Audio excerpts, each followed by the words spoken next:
Meron na naman po tayong re-resolve ang Bose SoundLink 3. Tingnan mo yung model. SoundLink Bluetooth Speaker 3. Ito'y old model na po. Pero kahit old model na to, maganda pa rin tumunog. Kasi bakit? Ang speaker niyan apat eh. Suwabe tunog dito, napakaganda rin. Yan ang sabi ko, lahat ng Bose yata na speaker ng gawa ng Bose, napakaganda talaga. Ang gaganda. Mapaluma at mapabago. Ang problema nito, sabi ng may-ari, hindi daw siya nagcha-charge. Pero nung binili na nila ng battery, nagcha-charge na. Kaya lang, ay wala siyang sound. Natin natin. Yan, nagcha-charge no. Ngayon, naka-Bluetooth ako. Tingnan mo to. Naka-Bluetooth ako, di ba? Lalagyan natin ng tugtog. Ayan. Yan, naririnig nyo, di ba, sa cellphone? Pagka in-on ko yung kanyang power, yan. Ayun, kumunik na siya, oh. May dalawang dot, oh. Pero wala siyang sound. Todo na yan. Oh. Todo na yan. Pag pinatay ko, mawawala yung dot. Todo naguli yan. Ito ang problema niyan. Hindi kumukunik. Hindi siya kumukunik. Hindi kumukunik. Sa blue, ano? Kumukunik siya. Wala lang sound. Wala lang sound. Ang hirap ng isang linggo ka nang may sipon. Ngayon, itong ganitong modelo, maraming beses natin tayo nakagawa ng ganito. Siguro mga anim mula nung gumawa ko nito. Ang laging nasisira nito, same lagi yung ganung problema. Na makikita niyo kung ano yung sira. Pisahan natin. Ito, ang pagbukas nito, pag hindi mo alam yung diskarte, makangamote ka. Dito lang binubuksan. Pakinggan yung step by step pagbukas nito. At tanggalin mo muna yan. Yan. Yan. May dalawang tornilyo, no? Pero dito wala kang makitang tornilyo.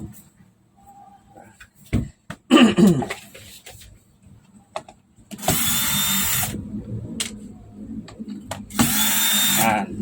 Saka mo ngayon tatanggalin yan. Yan. May makikita ka ngayon ganyan. Yan. Ngayon, tatanggalin mo to. Ito. Ganyan ang pagtanggal niya. Yan. Simple lang, oh. Hugutin mo. Oh, yan. Wala, di ba? Ito yung kanyang battery. Tanggalin muna natin yung kanyang battery.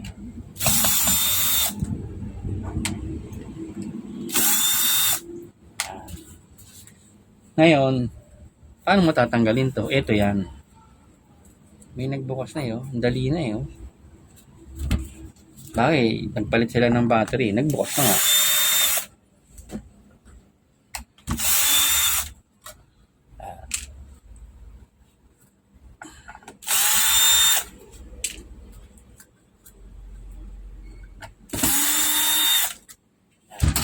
Saka mo ngayon siya huhugutin.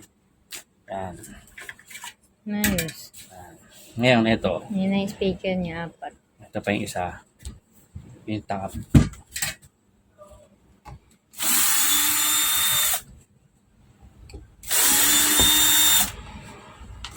Iba-iba ito niya na baka magkamali kayo. Kaya pinubukod-bukod ko eh. Yan. Wala, di ba? Ngayon, Parang ano yan yung ngayon, Betamax. paano mo siya bubuksan? Tingnan mo, parang shield na shield, oh. Di ba? Ito, sikreto niyan. Ang pagbukas niyan, ito, at ito. May iwan tong tatlong to eh. Ba't di pa lahat? Eh kasi, yun lang ang kumukonek sa may dito sa nag-handle nito para mabuka mo siya. Iba yung ano niya, tornilyo. No? Meron akong improviso. Nung araw kasi, mga CRT TV, pag Philips ang ginagawa mo, ganito ang ano yan. walang nabibiling mahaba, puro may fix eh. Pinutulog siya, winelding dito, kaya mahaba yung paggawa. Ganun ang technique. DIY. Oo. Yan.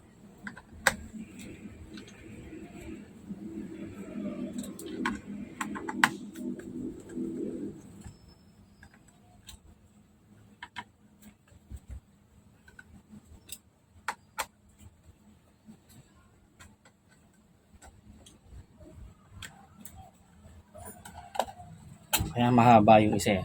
Dito lang dalaga, di ba? Kasi yun yung kumukonekta dito. Dito natin ilagay yung pantuloy. Hindi mo lahat kailangan baklasin yan.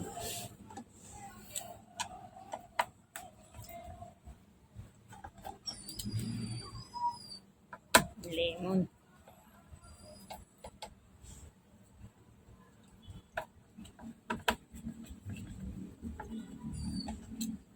Meron sa gitna, saka sa dalawa. Ito, mahaba rin yan eh. Mahaba.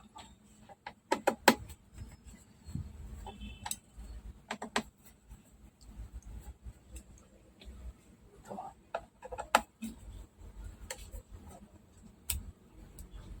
Tama ba? Ano natin kung mabubuksan na.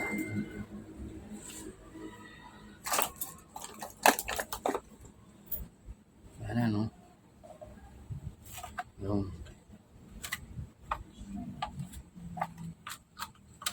Siya, diba? Ayan siya. Yan, tinan mo itong foam na no? Tuyot na oh. Nakakasira rin yan pag sumama dito. Pero pag nangyari natin, nilinisin natin. Yan.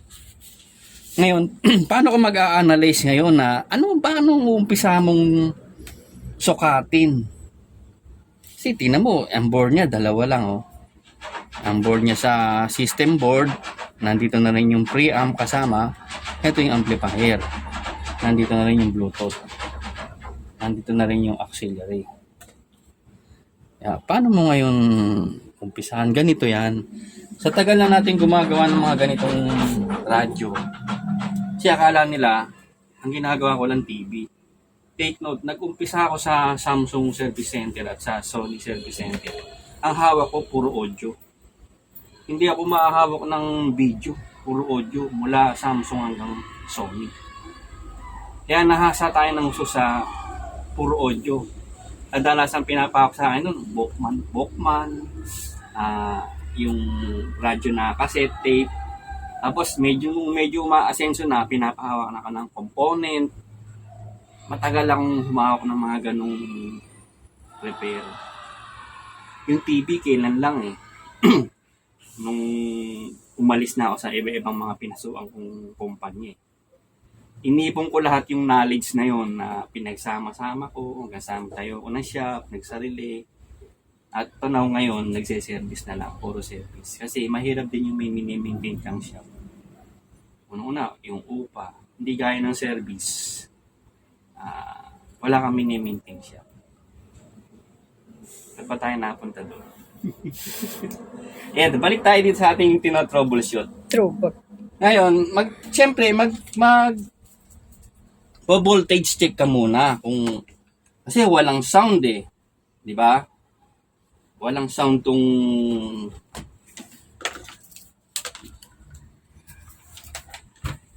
lagay natin muna yung battery. Kamali tayo. Mahirap na. Yan, umilaw, di ba? Ngayon, i-on ko, no? Yan, nag-on, di ba?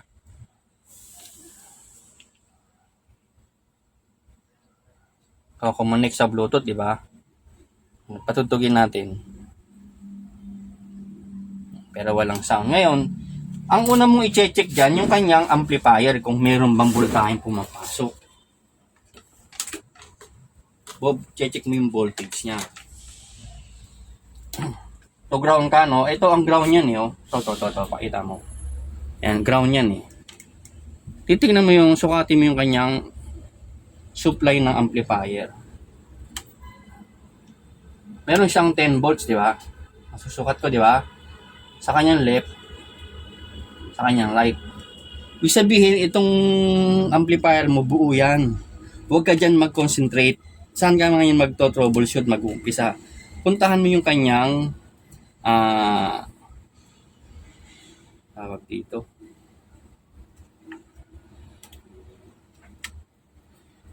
Pupuntahan natin yung kanyang preamp. Tutukan mo.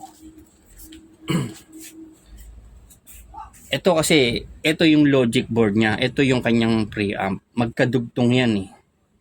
Ngayon, dito sa, kung mapapansin nyo itong resistor na ito, ano ba?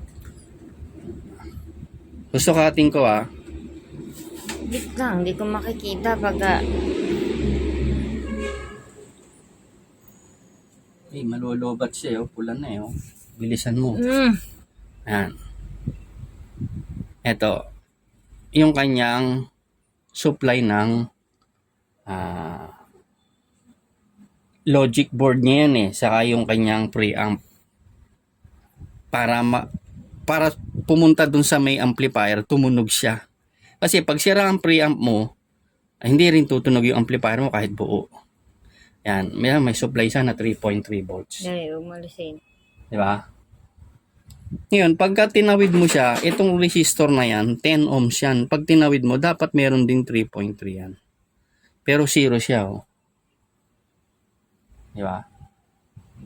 Ngayon, yung kanyang nakapacitor, check mo kung buo ba yan o hindi. Paano mo malalaman buo? Siyempre, tetesterin mo. Ngayon, wala kang tester, hipuin mo. Pag hinipo mo, mainit. Ibig sabihin, hindi normal. Mainit Napakaliit pero ang init. Ngayon, patayin natin. Testing ngayon natin yung kanyang capacitor through resistance. Nilolo ko na itong detector ko.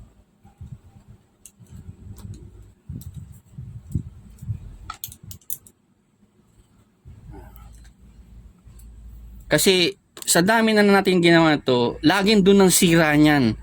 Mapawalang sound, ayaw mag-charge. Dun lagi ang sira. Ito. Napapansin mo ba yung test rod? Di ba? Halos short na siya, no? Pag binaligtad mo, Wait lang, umalisin. ni-reverse ko, short, di ba? Ngayon, dito sa may buzzer tayo. May buzzer ito. May malakas ang buzzer nito.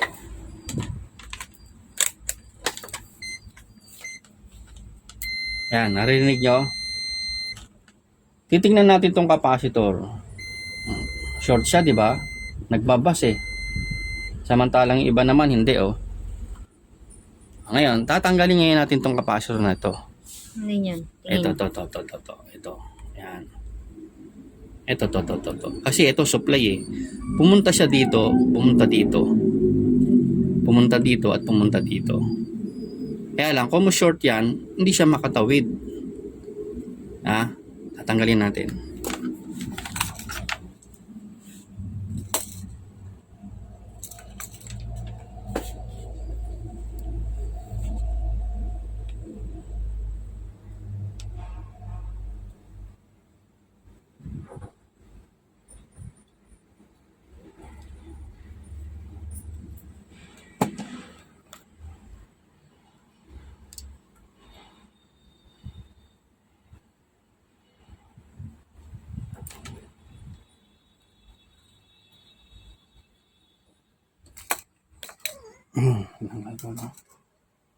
Ayos mo na?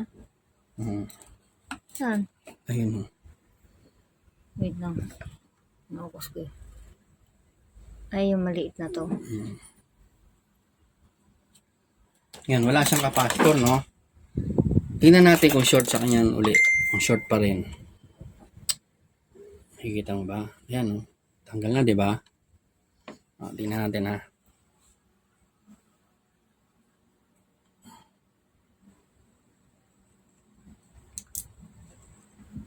Tanggal natin battery.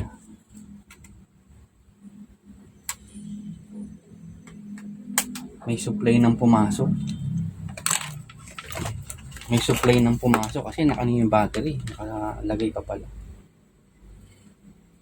Wala na siyang bus, oh. Diba? Kasi mo, may supply na pumasok na. Tingnan natin.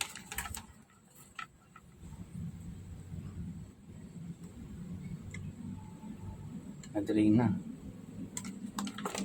Ito yung tester to. Lolo ko. Ayun, na-drain na kasi. Tingnan mo, hindi na siya short, oh. Diba? Diba? Yan. Ayan, oh, yung kanina. Tinanggal natin nakapahitor. Linisin ko lang, baka mamaya may nakadikit. Mahirap na pagkabi niya. Ayan, Tingnan natin, oh. Ginamit mo kahapon, ah.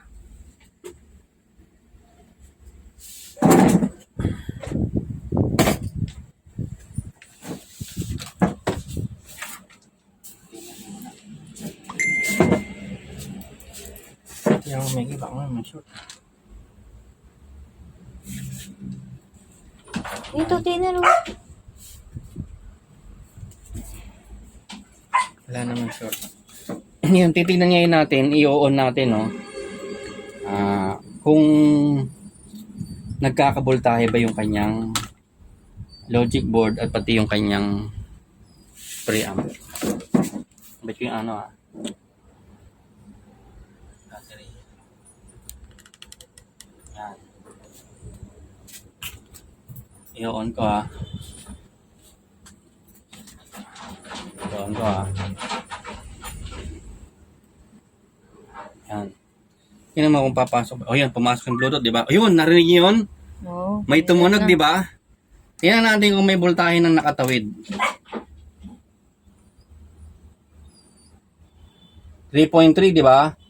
Tumawid siya sa may 3 volts na lang, di ba? Tumawid siya dito sa may kasi meron siyang nag-limit ng resistor, eh. 10 ohms yan yung resistor na yan kung aanin mo. Pero narinig niyo tumunog, di ba? Pakinggan natin kung tutunog.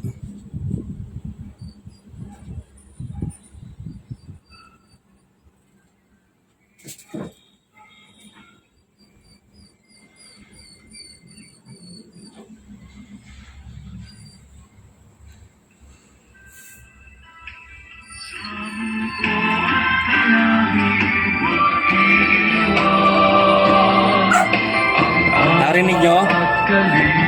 Narinig nyo yung tunog? Awa at kalina mo'y aking kailangan.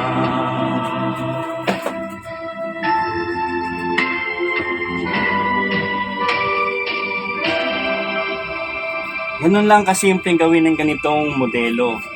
SoundLink Bluetooth 3. Old model pero maganda rin siya. Makakakita nito at makakapanood ng video na ito. Pag may pumasok na ganitong sa kanila sa shop, siyempre alam na nila. Panoorin nyo lang yung video na ito. Hindi naman natin pinagdadamot yan kasi aanihin ko yung maraming sira ng ganito kung hindi ko naman kayang puntahan. Diba? E di kung saan may magpapagawa ng ganito, doon sila magpagawa. Kasi alam na nila paano gawin Kasi mga sikreto to na matatagal ng nalihim. Ngayon na nahayag. Diba? Sana may natutunan na naman kayo sa video na ito. Ilang minuto tayo? 19. Yan lang kasimple gumawa ng ganitong problema. Makaka-encounter kayo ng ganito na ayaw mag-charge. Bakit? Kasi short nga yun Kaya lang siya nag-charge, yung battery niya healthy. Malakas pa. Bago yan, di ba? Bago yung battery. Muli! Salamat po muli sa Diyos sa panibagong kaalaman nito. Hanggang sa muli, marami pa tayong bows na gagawin. Antabay lang po kayo. Salamat po ng maraming muli. Cut.